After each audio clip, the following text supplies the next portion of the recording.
3, 2, 1.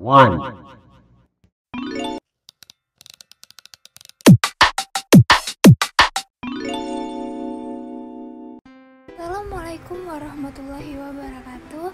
Halo teman-teman, kembali lagi bersama saya Sri Widianti Putri dengan mata kuliah Telaah Kurikulum, dosen pengampu Bapak Tio Gusti Satria Magister Pendidikan.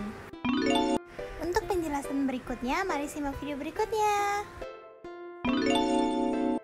Baiklah, materi kita hari ini adalah mahasiswa dapat memahami pengembangan kurikulum 2013, kurikulum darurat, dan kurikulum paradigma baru.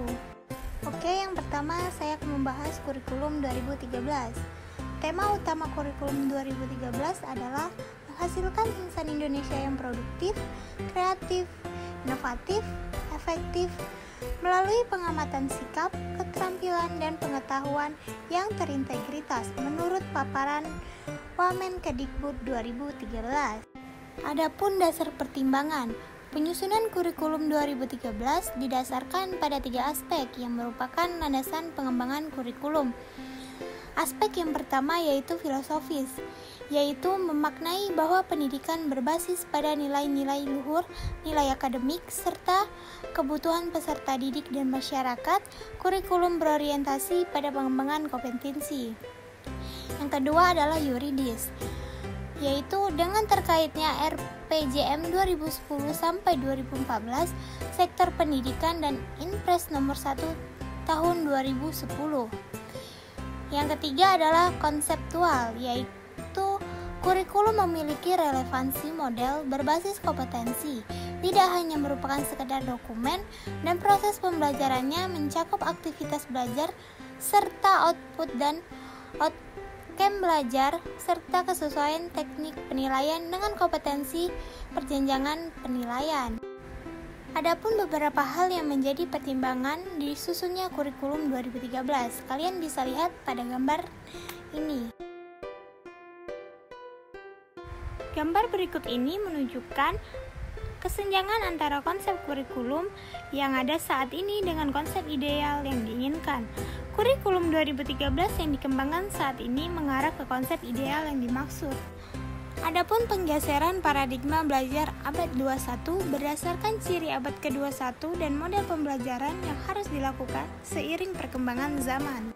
Adapun rasional pengembangan kurikulum 2013, terdapat tantangan internal dan tantangan eksternal. Tantangan internal yaitu kondisi pendidikan dan perkembangan penduduk. Tantangan eksternal yaitu arus globalisasi dan pergeseran kekuatan ekonomi. Adapun penyempurnaan pola pikir kurikulum 2013 dikembangkan dengan penyempurnaan pola pikir sebagai berikut. 1. Penguatan pola pikir pembelajaran yang berpusat pada peserta didik. 2. Penguatan pola pembelajaran interaktif. 3. Penguatan pola pembelajaran secara jejaring. 4. Penguatan pembelajaran aktif mencerai. 5. Penguatan pola belajar individu dan kelompok. 6. Penguatan pembelajaran berbasis multimedia. 7. Penguatan pada pembelajaran berbasis klasikal sampai massal dengan tetap memperhatikan perkembangan potensi khusus yang dimiliki setiap peserta didik. 8. Penguatan pola pembelajaran ilmu pengetahuan jamak. Dan yang terakhir 9. Pengetahuan pola pembelajaran kritis. Adapun pengelolaan tata kelola kurikulum. 1. Penyusunan kurikulum dimulai dengan menetapkan standar kompetensi kelulusan berdasarkan kesiapan peserta didik, tujuan pendidikan nasional, dan kebutuhan. 2. Setelah kompetensi ditetapkan, kemudian ditentukan kurikulumnya yang terdiri dari kerangka dasar kurikulum dan struktur kurikulum. 3. Menentukan pengalokasian total waktu pembelajaran untuk sekolah dasar, sekolah menengah pertama, dan sekolah menengah atas. 4.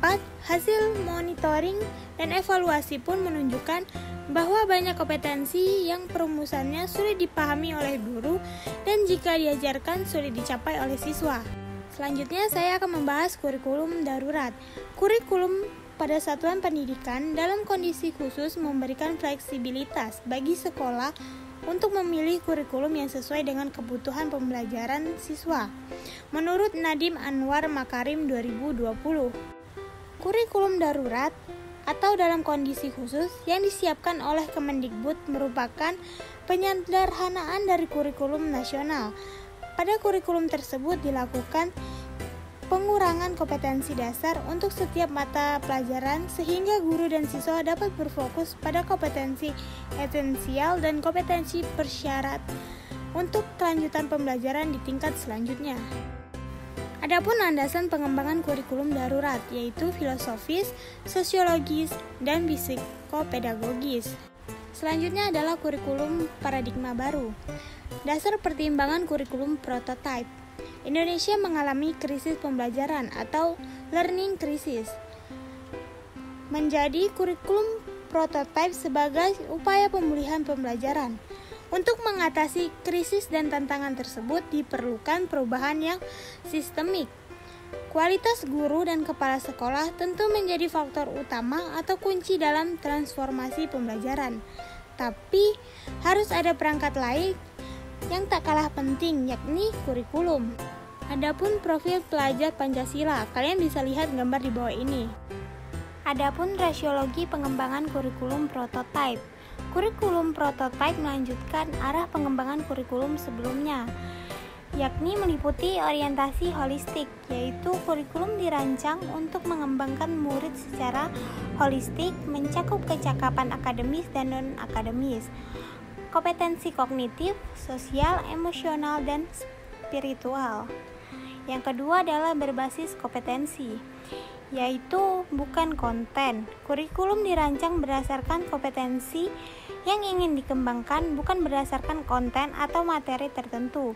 Yang ketiga adalah kontekstualisasi dan personalisasi, yaitu kurikulum dirancang sesuai konteks atau budaya, misi sekolah, lingkungan lokal, dan kebutuhan murid. Oke, sekian saja penjelasan dari saya. Apabila saya ada salah kata, saya mohon maaf. Kepada Allah saya mohon ampun. Saya akhiri. Wassalamualaikum warahmatullahi wabarakatuh. Dadah teman-teman, sampai bertemu di minggu selanjutnya.